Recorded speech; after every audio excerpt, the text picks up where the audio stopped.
Hello again, and you're very welcome to join us as we continue our Advent reflections in preparation for the great feast of Christmas.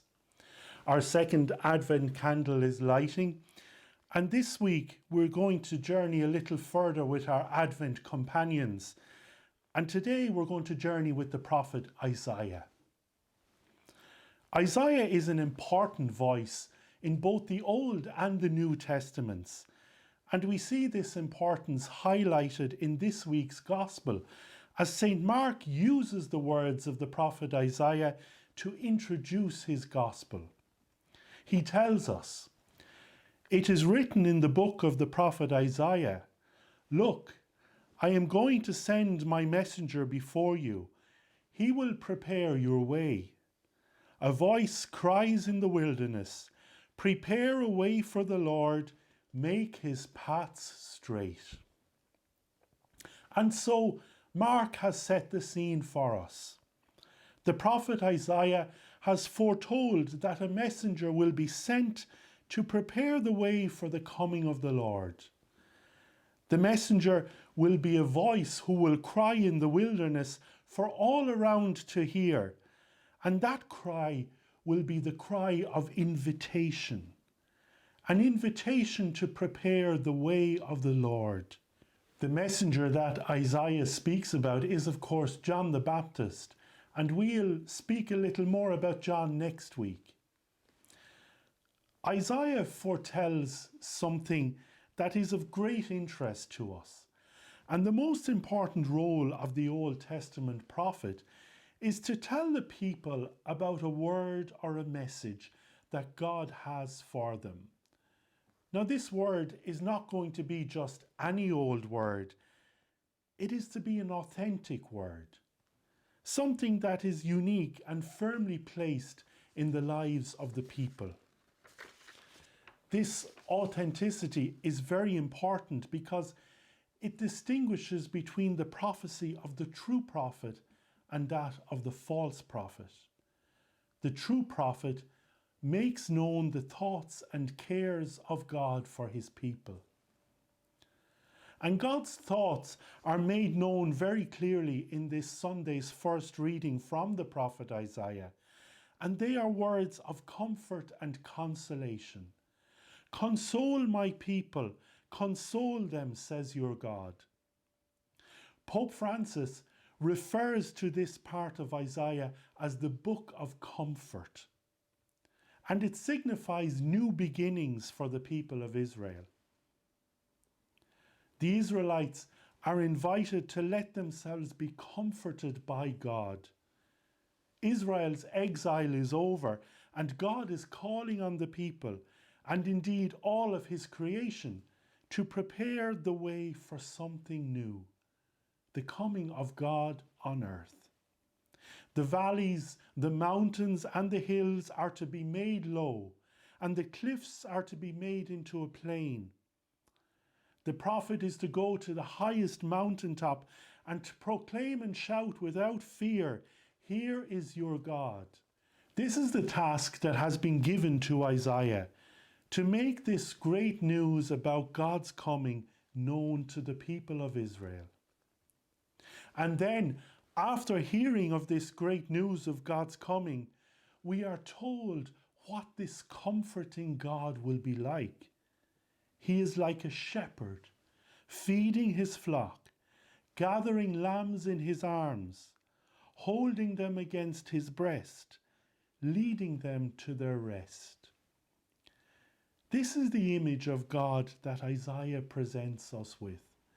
A God who comforts, a God who cares for his people, a God who leads, and a God who consoles. These words of Isaiah must have been like a breath of fresh air to the Israelites, and these same words echo down through the centuries to reach our ears today. This year, more than recent years, we need to hear about our God who comforts, cares, consoles, and leads us. We need words of comfort and consolation to help us get through the difficulties created during this past year, when in many ways we too have been in exile. We have been away from those whom we have loved in life and even in death. And we need this message of hope to enter our minds and hearts as we accept Isaiah's invitation to allow ourselves to be comforted by God. And as we are being comforted by God, we are also invited to prepare for his coming into our lives, to make some little act of preparation to welcome him at Christmas time. For if we are to experience God's comfort, then we must let God come close to us. And that means making space for him in our lives. And so, what acts of preparation are we making to prepare the way of the Lord? Maybe we can set ourselves a little challenge here. Can we look into our own hearts and see one thing that we could do to make our lives more beautiful for God? Just one thing that we know God would like us to change about ourselves so that he can come closer to us, to comfort us, just like the image of the shepherd holding the lamb close to his heart.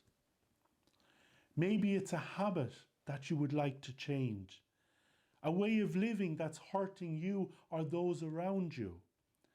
Maybe it's a relationship that's not going so well with a mother or father, a brother or sister, a friend or a work colleague. Maybe I need to forgive someone and set them free. Maybe I need to forgive myself and set myself free. Whatever it is, we all have something that needs smoothing over so that God can come close to us, to console us and give us a place of peace and a place of rest.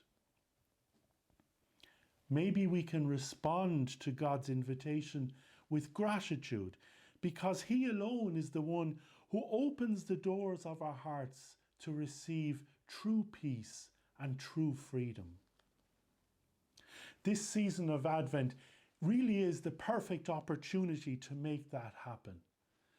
This is the time for change and looking forward with hope. In accepting God's invitation to allow him to come more close to us, we are in fact like the prophet Isaiah, being prophetic figures in the world, allowing God a dwelling place where he can show forth his consoling and comforting face to the world. May the Lord give you his peace. Amen.